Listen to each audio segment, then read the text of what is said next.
Hello Ragers, I hope that you're all doing well. Now, this is a very serious topic that I will waste no time in covering.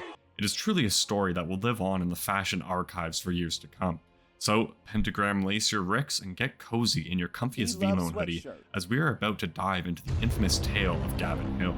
Like any memorable streetwear moment, our story begins on the endtherickwars Instagram account, where a young gentleman, also known as our protagonist or antagonist depending on how you look at it, is seen wearing a beautiful VLONE hoodie atop some Rick Owens dark shadow shorts and paired magnificently with some high top Ramones. However, as you can tell by the comment to like ratio, this post was controversial to say the least. Aside from your usual fashion banter and VLONE bad comments, there's one comment thread in particular that specifically served to ignite this story. After seeing hundreds of hate comments roll in, it became apparent that Gavin's Joker arc was reaching its climax. At this point, it really would not take much to set him off, which is when, in response to some mild criticism from Rick Owens' #1 supporter, freeslurpeeday, Gavin had finally snapped.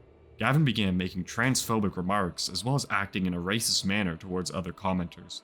While blinded by rage, Gavin was oblivious to the fact that his outlandish behavior began to garner the attention of none other than Instagram user yungstarbeam. After reposting an edit of Gavin's fit made by aleeks_belt.mp4, Gavin was now subjected to the gaze of over 70,000 irony-pilled streetwear connoisseurs. Aside from receiving all the usual meme comments that you'd expect on a picture such as this, as well as the usual amount of flexing on Gavin's Instagram story, everything else was eerily quiet, which we would then later realize was actually the calm before the storm. Unbeknownst to us Instagram users, Gavin was getting himself into quite the pickle IRL, as made apparent through the posting of this story on his Instagram at around 10 AM Eastern Time on September 7th. As it turns out, on the evening of the day prior, Gavin had gotten arrested. Arrested for what, you may ask? Surely it must be something minor. He's only a teen, after all. Those were my initial thoughts as well. On the evening of September 6th, fashion designer Gavin Hill was arrested for a plethora of serious offenses, ranging from the possession of drugs / intent to sell, grand theft auto, and a hit and run, to a felony count of fleeing with disregard to safety and property. This is also when we learned that this was not the first time that he did something like this. Actually, it wasn't even his second time doing something along these lines. It's safe to say that Gavin was a real sicko and lived up to the VLONE thug lifestyle. However, he would soon learn that his actions have consequences. With yungstarbeam reposting the news of Gavin's arrest, even more eyes were drawn to him, which led to a variety of new developments. Now, although Gavin can be seen on his Instagram living a lavish lifestyle filled with sought-after cars, high-fashion garments, and multiple houses, you would soon find out that all of this was a facade for the gram. If you look closely in a few of Gavin's pictures, it is evident that he posted up in either open houses or hotel lobbies, which was just the start of his falsely crafted persona. On top of that, to the surprise of many, the cars featured across his Instagram account weren't his either. In fact, his license had been revoked the whole time, as evident by one of the charges that he was arrested on. And to make matters even worse somehow, his Rick Owens drip wasn't even his. Allegedly, Gavin borrowed his friend's Rick and then paid $40 to be featured on the endtherickwars account. If you are a firm believer in spirituality, then you may be thinking that this is an act of karma.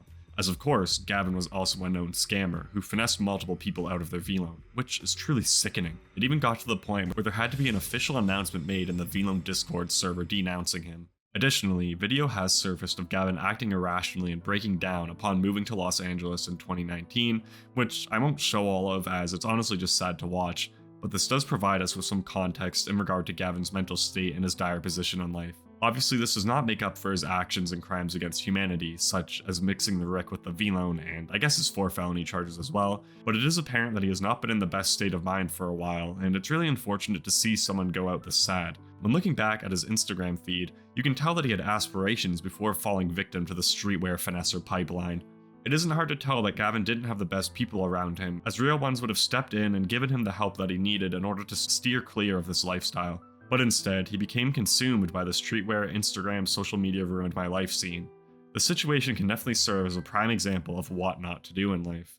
As of when I'm writing and recording this video on the evening of September 7th, 2021, the situation appears to be winding down. Aside from a few celebratory fit pics in spite of Gavin, memes about the whole situation, and the beginning of the Free Gavin as well as Keep Gavin movements alike, it doesn't appear as if any more will come from this. Although this is a negative situation all around for everyone affected by Gavin's wrath, it's times like these that really bring the online fashion scene together and remind me just how entertaining social media can be. It just sucks when it happens to be at the expense of someone else, but you know, that's Instagram fashion culture. Although this situation will most likely be forgotten about in a few weeks from now when something new comes around, I felt as if it was important to archive a cohesive recollection of events, like a village elder of sorts, carrying on fashion tales of the old and teaching them to those who weren't there and newer generations alike. I'll make sure to link an image archive of all the screenshots I included within this video, and shout out to Youngstarbeam, endtherickwars, and Slurp for being the catalyst of this event. Thank you for watching this video if you made it this far, and if I left anything out or if you have any other Gavin facts, feel free to share them below. I'll make sure to update the description of this video accordingly. With that being said, see you in the next one. Later, Ragers.